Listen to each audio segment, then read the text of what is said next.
سود کوي که نه سودو نن سبا ټول خلک سود خور دی الف نه واله د یا پورې او چې دی نو دا مولیانو د عوامو اصل سود خواره مولیان دي ګورئ ښه دا معمولیان هم سود خواره دي دوی به الله دغسې راپاسي لکه د بینک کې کاروبار کول هم سود دی بینک کې چې کوم کاروبار کی بینک والا هم سود دی که کار پکې څوک کي وي زه حلاله تنخواه لم حلاله تنخواه نه اخلي یو سړی غول خوري دی چې نه زه خو ځان ښکلې ډوډۍ خورم پاکه ده که یو سړی د کرنټ اکاونټ نه بغیر په بل اکاونټ کې پیسې ږدي او رالي هم سود دی سود پې راځي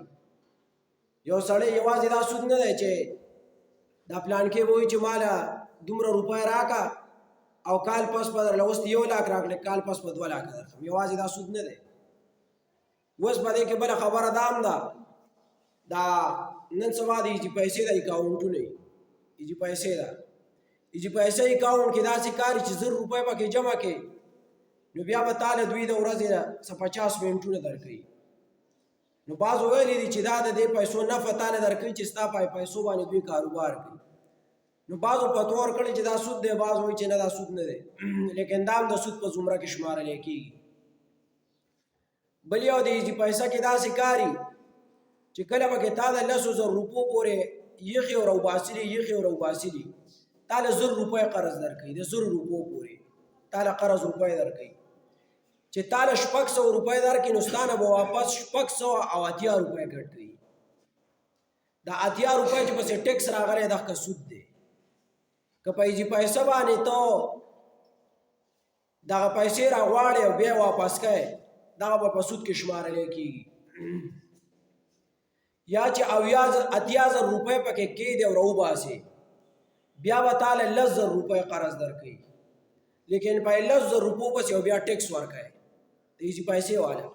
د سود دا خو ټوله د بینک دا خو ټوله معامله د سود ده دا د موبایل لا یادو نو دغه هم سود کې شمارلی کېږي دغه سود دی اوس پاتې شوه د ایزي لوډ خبره چې آیا دا ایزي لوډ خلک وکړي نو هغه ایزي لوډ کې بیا چې 100 روپۍ دې وکړې نو غالبا 75 روپۍ راځي دا 25 روپۍ کټ کوي نو بعض کسان بیا تپوس کوي یاره دا سود کې راځي که نه دغه سود کې نه راځي دا دوی خپل ټیکسز کټ کوي تا ته 100 روپۍ کې دکاندار تا له 100 وایي چې تا وایي چې ما ته 100 روپۍ وکړه نو هغه چې تا ته 85 روپۍ تا ته کوي نو هغه هلته په خپل موبایل کې 100 چې دی ډایل کوي 100 پکې وایي خو هلته چې بیا دا ځي نو د هغه ځای نه کم د کمپیوټر د ټیکس چې پسې راغلی دفتر والا راغلی دی ټیلینار سیم دی ستا ټیلینار دفتر والا دي په لاره ستا نه دا سیګنل والا کټ کړي آلریډي بس دا کټ کېږي په دې کې چې دی نو څه بیا خزانې ته ځي یو سلوي حساب کتاب دی لیکن دا سود کې نه راځي دا چې دی سود نه دی یو خلک وایي مونږ هلکه چې دی نو په دې پیسو باندې مونږ دغه وکړو موبایل هم پرې کړو دا سود کې راځي که دا هم سود کې نه راځي ستا نه روپۍ کټلې تاله په بدل کې منافع درکړه لکه یو سړي له 100 روپۍ ورکړې ته وته چې ماله خواږه راکړه نو خواږه خو په سود کې نه راځي تا پیسې ورکړې او تا ته ایزي لوډ وکړو یا تا ته سوپر کارډ وکړو دغه سود کې نه راځي بیا خو دا نور شیزونه په سود کې شمارلی کېږي نو سودخور سړی به څنګه پاسي دا ډېر معاملات ته سود دي نو سودخور سړی به داسې پاسي لکه پیریان چې وي